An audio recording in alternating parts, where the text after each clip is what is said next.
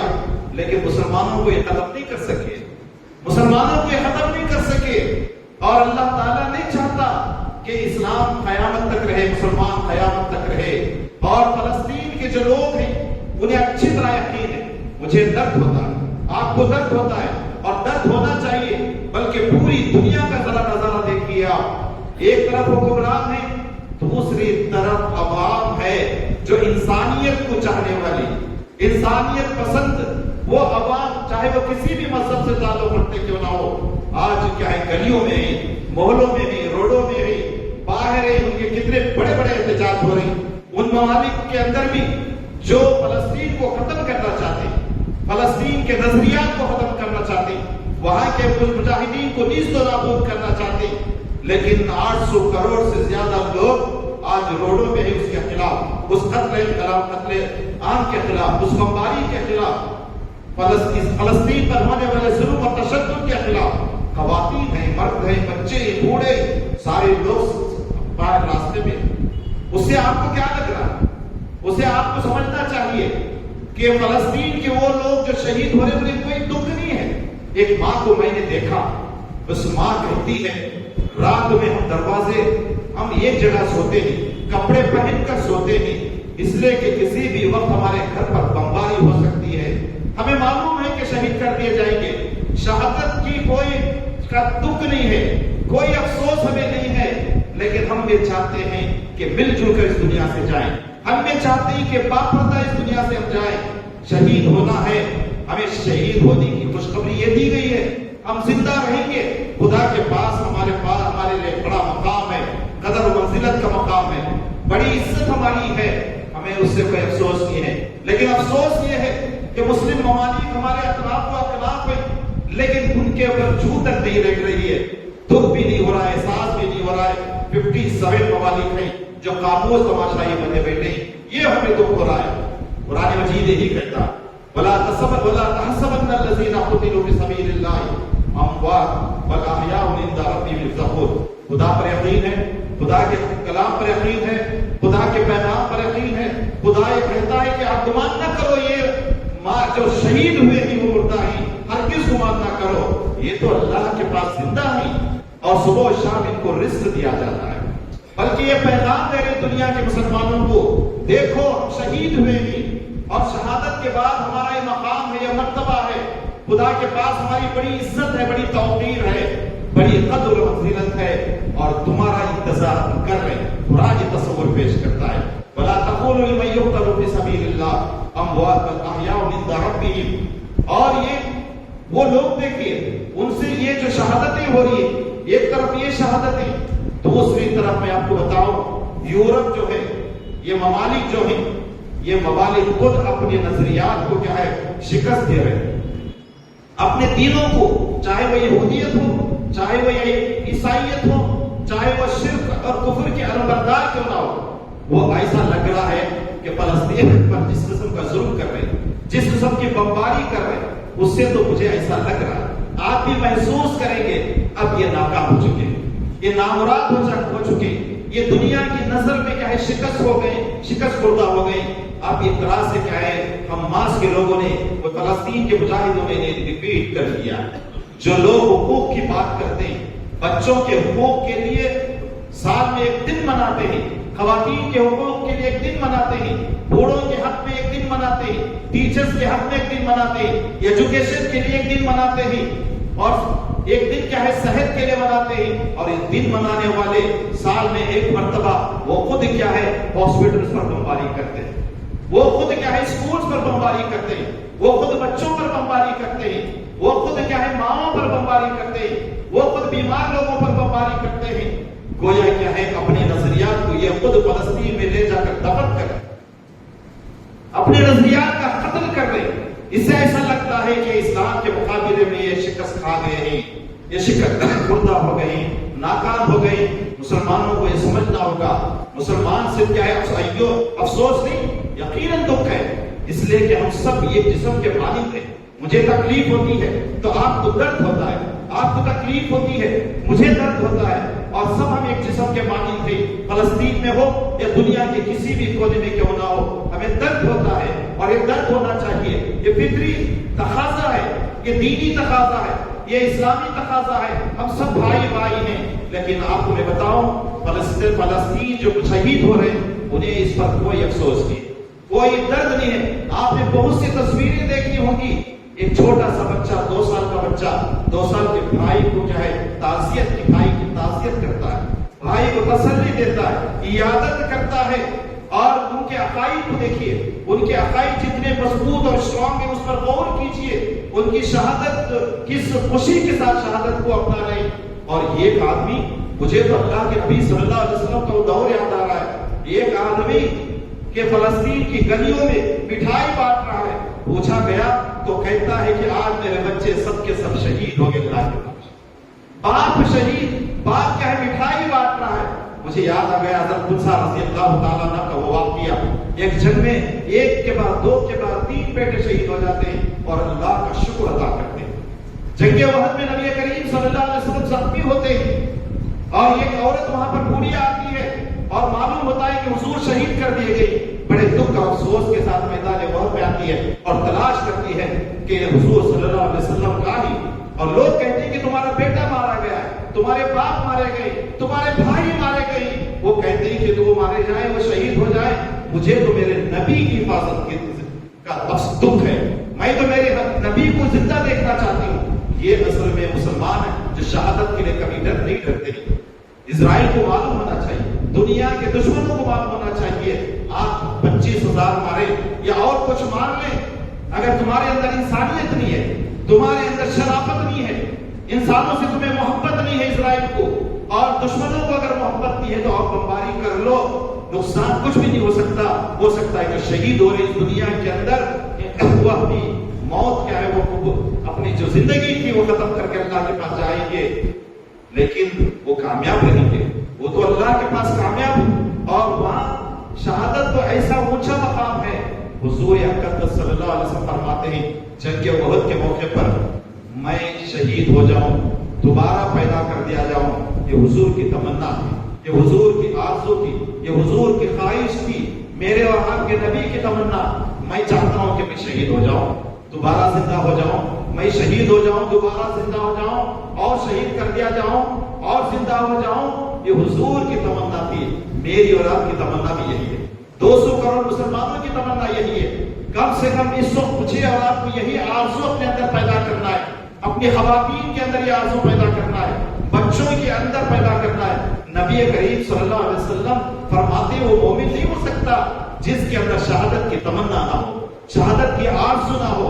اور یہ سبق مجھے اور آپ کو لینا ہے کہ جس وقت فلسطینیوں کو دیکھ رہے صرف فارورڈ کرنے کے بجائے، ویڈیوز ادھر ادھر کرنے کے بجائے، کب پہ افسوس کرنے کے بجائے، روڈوں پر بیٹھ کر بات کرنے سے زیادہ بہتر ہے کہ اس سے سبق حاصل کریں، وہ جذبہ ہمارے اندر آ جائے، ہمارے بچوں کے اندر آ جائے، ہماری خواتین کے اندر آ جائے، ہمارے نوجوانوں کے اندر آ جائے۔ دوستو، فلسطین آپ کے گھر میں بھی ہو سکتا ہے، آپ کے گلی میں ہو سکتا ہے، آپ کے محلے میں ہو سکتا ہے، اس لیے کہ جو دو نظریے جو ہیں، اسلامی نظریہ اور کفر کا نظریہ جو ہے وہ کیا ہے ہمیشہ رہے گا، اور وہ کبھی بھی ہو سکتا ہے۔ آپ کو معلوم ہے کہ ابھی چند دن پہلے، ایک ہفتہ بھی ابھی نہیں ہوا ہے، اڑپی کے اندر ایک لڑکی کو مارنے آ کر 4 عورتوں کو کیا ہے قتل کرتا ہے۔ اس کے پیچھے آپ غور کیجئے، ایک بچی کو قتل کرنے کے لیے ارادے سے آتا ہے، اور وہ کے پیچھے بھی یہی مقصد تھا، وہ مسلم تھی، اسے مارنا چاہتا تھا، اس میں حسد تھا، جلن تھا، لیکن تینوں کیا ہے اسے بچانے کے لیے شہید ہو جاتی ہے. اور یہ واقعہ ہمارے گھروں میں ہو سکتا ہے, ہمارے گلیوں اور محلوں میں ہو سکتا ہے. اسی لیے شہادت کا جذبہ میرے اور آپ کے اندر ہمیشہ رہنا چاہیے. یہ جو ہو رہا ہے دنیا کے اندر, یہ اصل میں یہ ناکام ہو رہے. اسی لیے اسلام کے خلاف, مسلمانوں کے خلاف, اسلامی تہذیب کے خلاف, اسلامی کلچر کے خلاف, مساجد کے خلاف, مدارس کے خلاف, عبادتوں کے خلاف, مسلمانوں کے خلاف, مسلم خواتین کے خلاف, یہ جو کچھ ہو رہا ہے اصل میں ان کی ناکامی کو چھپانے کے لیے ہو رہا ہے. آپ یہ سمجھ رہے ہیں کہ یہ کامیاب ہو جا رہے ہیں, ایسا نہیں ہے, کامیاب نہیں ہو رہے, یہ ناکام ہو رہے.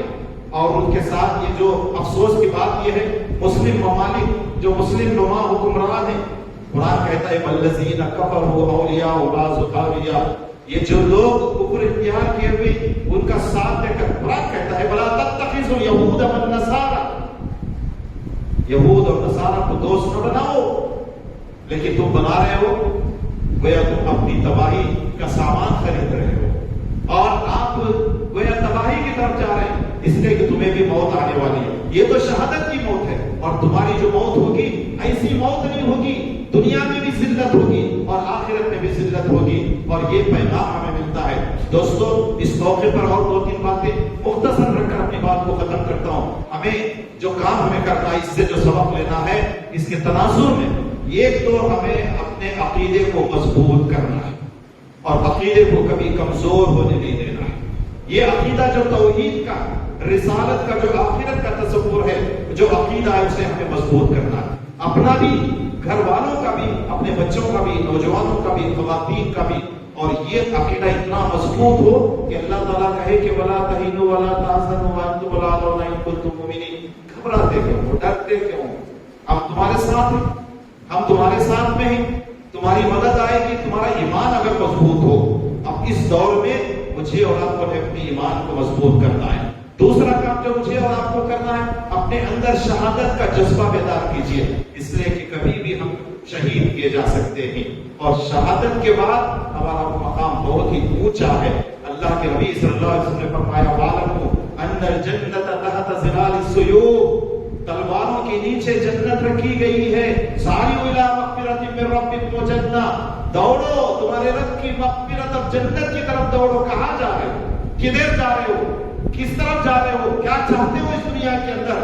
خدا کی جنت تمہارا انتظار کر رہی ہے. فلسطین کا بچہ, وہاں کی مائیں کہتے ہیں کہ ہمارے بچوں کی پیدائش کا مقصد ہی شہادت. جن لوگوں نے اپنی زندگی کے مقصد کو شہادت کو اپنی زندگی کا مقصد بنا دیا ہے, شہید ہونے میں انہیں کوئی افسوس نہیں ہو رہا ہے. کتنے بچے نہیں میں بیٹھ رہے تھے, شہید ہوتے ہیں, سوتے ہیں, اور ماں باپ کس قسم سے دیکھ رہے ہیں, کیسے زخمی لوگ ہیں. آپ نظارے دیکھیں, اس سے سوچ سکتے ہیں آپ کہ ان کا عقیدہ کتنا مضبوط ہوگا, ان کے اندر کیا جذبہ رہے گا, کتنی دلچسپی ہے خدا سے ملنے کی تمنا اور آرزو. یہ مردے نہیں ہو رہے بلکہ زندہ ہو رہے ہیں, اور یہ ہماری طرف سے نمائندگی کر رہے ہیں. یہ صرف فلسطین اور اسرائیل کی جنگ نہیں ہے, یہ پورے مسلمانوں کی اور کفر اور شرک کے نظریے کی جنگ ہو رہی ہے. اسی لیے نظریات کے طور پر ہمیں مضبوط ہونا ہے. ہماری دعائیں صرف ہماری دعائیں نہیں ہے, بلکہ یہ جذبہ اپنے اندر رکھیے کہ رات ہوتے ہی صبح میں اگر ہمیں اجازت مل جائے بیت المقدس کے تحفظ کے لیے, کعبۃ اللہ کے تحفظ کے لیے, ہمارے مساجد کے تحفظ کے لیے, ہم شہید ہونے کے لیے تیار ہو جائیں گے. ہم فرار اختیار نہیں کریں گے میدان جنگ سے. اور یہ جذبات, یہ خیالات ہمیں اپنے اندر پیدا کرنا ہے. اور یہ اصل میں فلسطین کا جو ہو رہا ہے اس میں یہ سبق مجھے اور آپ کو ملتا ہے. میں اس موقع پر یقیناً بڑی خوشی ہوتی ہے کہ آپ ایک موقع فراہم کیا فلسطین کو سمجھنے کے لیے, فلسطین کی جنگ کو سمجھنے کے لیے, اور اس کے وہاں جو ہو رہا ہے ان حالات کو دیکھنے کی آپ نے کوشش کی ہے. اور میں سمجھتا ہوں کہ ہو سکتا ہے کہ گورنمنٹ کی طرف سے فلسطین کے حق میں احتجاج کرنے کا آپ کو موقع نہ مل رہا ہو, اپنے گھر میں احتجاج کیجیے, اپنے گھر میں بیٹھیے, اپنی بیوی اور بچوں کو لیجیے, اپنے بھائی اور بہنوں کو لیجیے, آپ روزہ رکھیے, احتجاج کیجیے, اپنے گھر کے اندر کر لیجیے. سب اپنے اپنے گھر میں احتجاج اگر ہوتا ہے یہی کافی ہے. ہمارا ایمان مضبوط ہوگا, ہمارے جذبات کیا ہے مضبوط ہوں گے, یقیناً اپنے دین پر قائم ہم رہ سکیں گے. اللہ تعالیٰ ہماری مدد فرمائے, ہماری نصرت فرمائے. ربنا تقبل تقبل منا انك انت السميع العليم وتب علينا انك انت التواب الرحيم. آمين. والسلام علی المرسلین والحمد للہ رب العالمین.